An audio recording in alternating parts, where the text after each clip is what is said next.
After being absolutely mesmerized by shiprock in the previous episode, we find ourselves heading south on US Route 491. Tonight we are staying where this highway ends, in the border town of Gallup, New Mexico.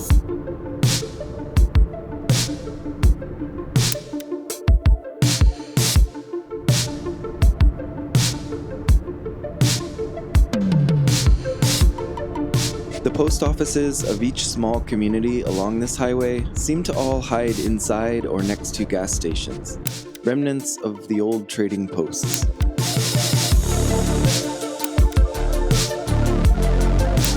By the time we reach Tohatchi, we see a more standard station, and then another on a bit of a detour to Coyote Canyon on Navajo Route 9. We are heading into Gallup mostly so that I can get my fix of New Mexican food before we head to Window Rock the next day. But we should also talk about this border town, which is an important trading place for Diné people. It is also a major stop along the old Route 66 and uses both this and Navajo culture as a draw for tourists. Like most border towns just outside of reservations throughout this country, Gallup also has a high rate of violence against Diné and other indigenous peoples, and is a focal point for missing and murdered indigenous relatives. As a traveler, you are unlikely to feel any of this. As a traveler, you are likely to end up at a restaurant like Jerry's Cafe.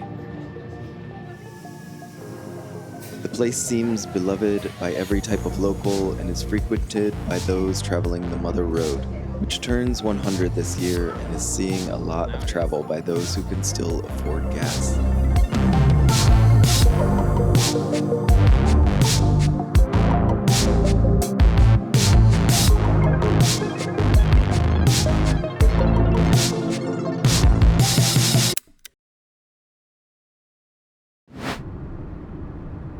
Before sunrise the next morning, I let Nina sleep in and set out east on the interstate.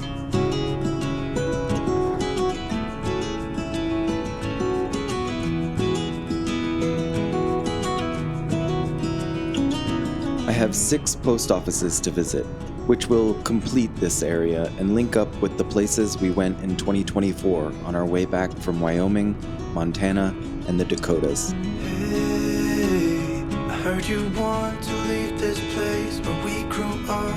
This old town, just put it all behind. I am also interested to find out if I can get a view of Mount Taylor, which we learned from the Hojo Speaks podcast in episode 2 is the sacred southern mountain of traditional Diné lands.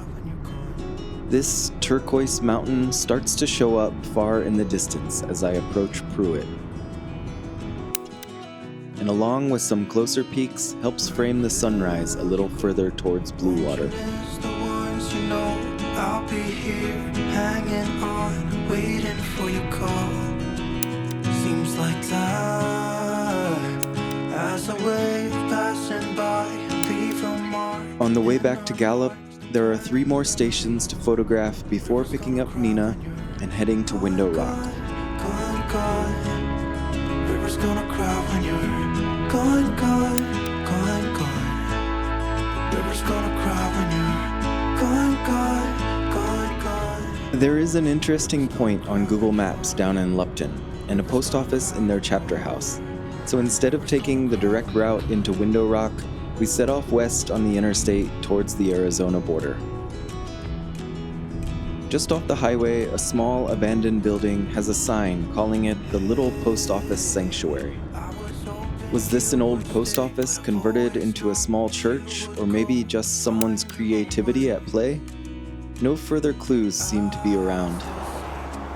Planning just a quick stop for the Lupton Chapter House's postal unit, we notice a small trailer is making breakfast and cannot resist a $5 burrito.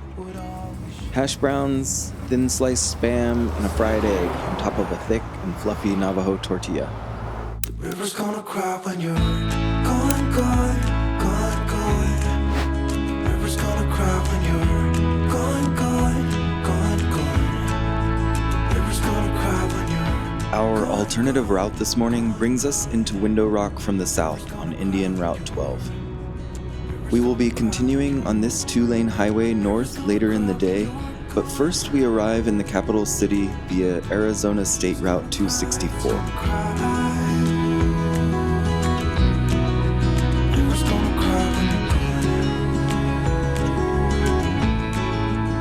At the town's main crossroads is a flea market that is beginning to set up in the Tségháhoodzání Indian Marketplace, where we plan to eat. It gets its name from the Diné name for this area, around Window Rock and St. Michael's. Just leave it all behind. The river's gonna cry when you're gone. The grilled food cafe looks inviting, open early and already serving a good crowd. When in Rome, we order a couple types of mutton stew and a roast mutton sandwich, all of which comes with way too much fry bread. After finishing, we pass our uneaten piece of fry bread to the family at the next table and head over to the museum.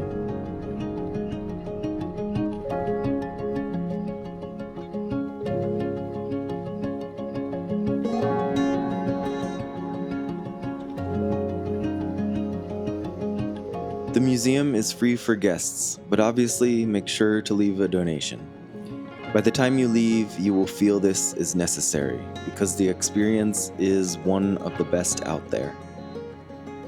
Exhibits start with Diné origin stories and mythology, and trace the sacred creation of the people, the meaning of the word Diné. Beautiful three-dimensional works of art help interpret these visually, and each case draws in the viewer to learn. Many of the stories we first heard on the Hojo Speaks podcast really came to life with these exhibits.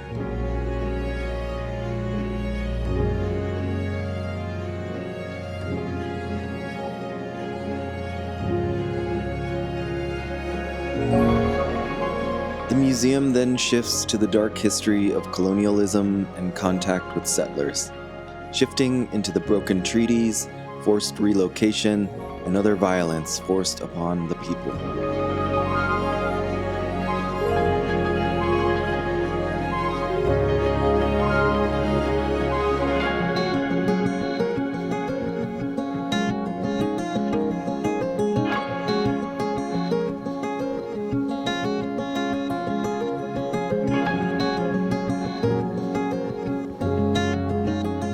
At the end, the museum becomes more of an art gallery, with historic and modern works of art and tons of beautiful old photographs. The Navajo Nation has really done a fantastic job telling their stories here, and the museum should definitely be a part of any trip to Diné Bikéyah.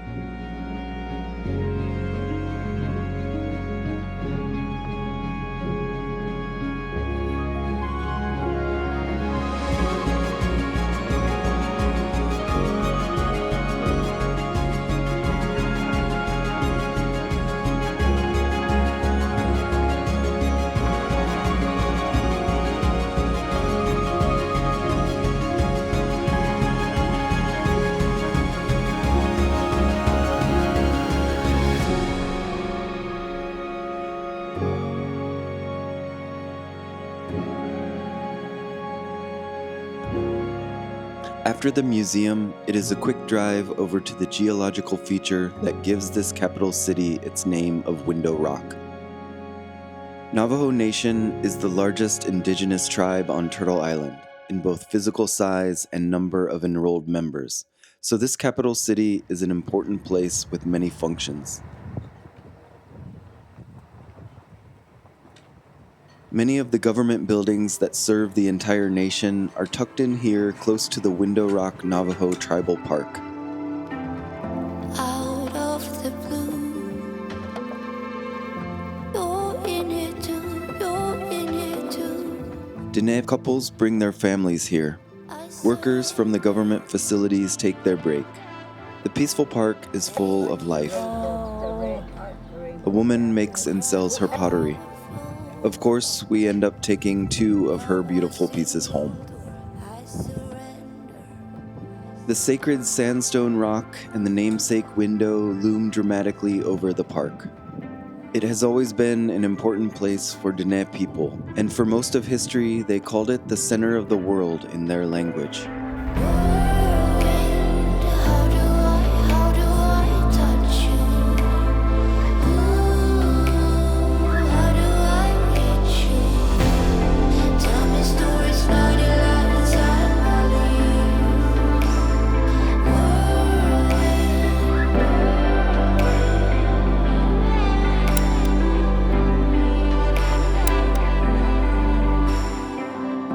Them legs are waves.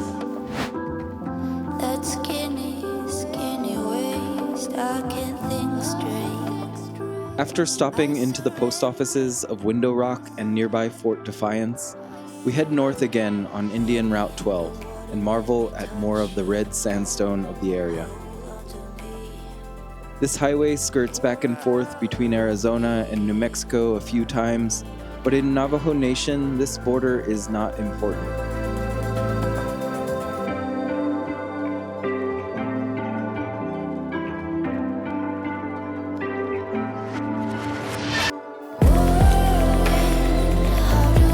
How do I touch you? How do I reach you? Tell me stories, naughty lines I believe.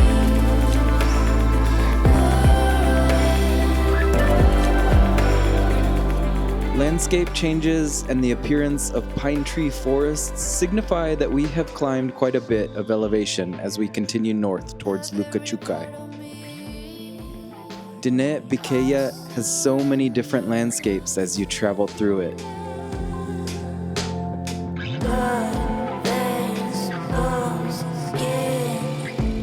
A quick stop at Diné College for the postal station, and then we are headed towards the prominent red cliffs at the north end of Lukachukai chapter.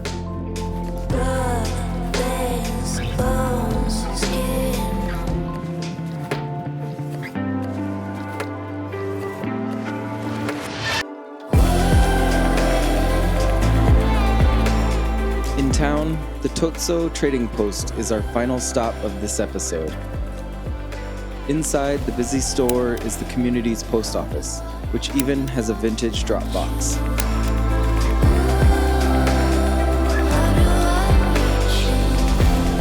In the next one, we are headed to the nearby Canyon de Shelly National Monument. It looks like it will be a fascinating place. See you then.